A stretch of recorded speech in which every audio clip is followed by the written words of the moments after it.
Navarrarena ya está preparado para acoger un concierto único en el que van a estar más de 7.000 escolares de 32 colegios diferentes. Todo ello para rendir un homenaje a la Pamplonesa, que este año cumple 100 años. Estamos con Susana Velaz, una de las encargadas de crear esas unidades didácticas para acercar esta banda a los escolares, ¿no?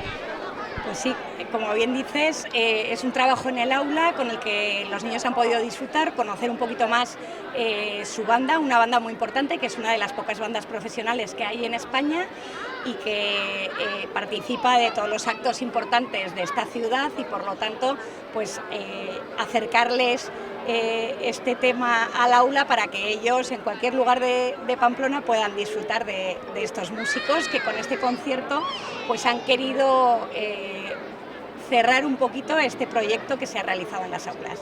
Muchas gracias, Susana. Vamos a acceder ya a ese concierto. Gracias por vuestro trabajo y gracias también a la Pamplonesa por acercar su música a los más pequeños.